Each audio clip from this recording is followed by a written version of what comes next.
Now, the fight for press freedom has been led by many journalists across the world, like 2021 Nobel Peace Prize winner Maria Ressa. The Filipino-American co-founded the Manila-based online publication Rappler. Her unfiltered reporting on extrajudicial killings led to a backlash from the Philippine government under Rodrigo Duterte.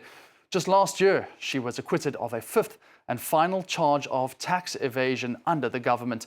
Maria Ressa joins us now from Santiago. Maria, it's a pleasure to have you here with us on France 24. You were acquitted of those tax charges. Your case has been well documented.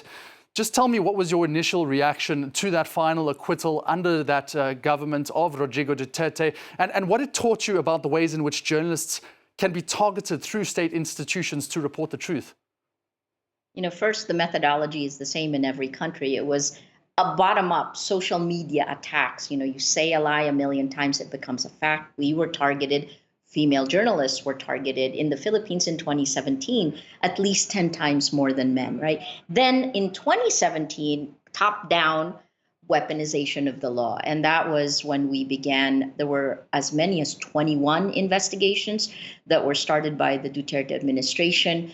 Of those, I received 11 criminal charges. There was a shutdown order in 2018. By 2019, I just started getting arrested, and I workflowed how to post bail. I was in shock the first time, and I remember the day. It's the day before Valentine's Day in 2019, Feb 13th. But here's the thing: you said it was the final charge. I had 11 arrest warrants. Of the 11, 9 are gone, 2 are left. So the fifth of the tax evasion charges, they're gone this year. This year. See, I can't keep track anymore. But I still have to be able to attend UNESCO's World Press Freedom Day here in Santiago. I had to ask the Supreme Court for approval to travel. They can still say no, although after the Nobel, I haven't been denied again. You feel like it's given you a little bit more of a standing, this Nobel Prize. Just talk to us quickly about those other two cases. The one is a cyber libel case. It's still under appeal, as is the order for Rappler to be shut down. Well, what's the latest? Still there, like a Damocles sword hanging over our heads. And it's interesting, when you laid out the new Press Freedom Index today, one of the things I pointed out is that this is an existential moment for journalism, right? Our business model is under attack.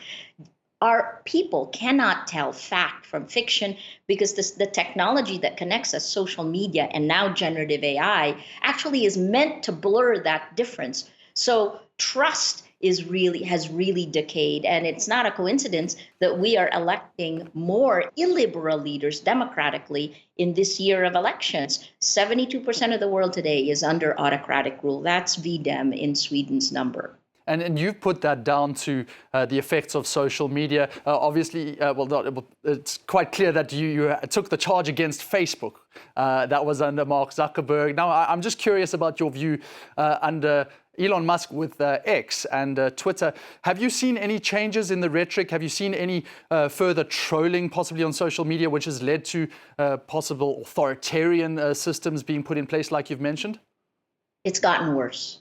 And it got worse after Elon Musk bought Twitter, turned it into X, fired trust and safety. You can look at Silicon Valley's effect. This is a surveillance capitalism, a model for profit at the expense of the public information ecosystem, right? And take a look at what is happening in Brazil today with Elon, with X in the past taking down content, but now really attacking the Brazilian government that is trying to hold the line, right? It's tough to be a journalist, to be an activist, to be in government today. And that happens when you don't have facts. I've said this over and over. I said it in the Nobel lecture.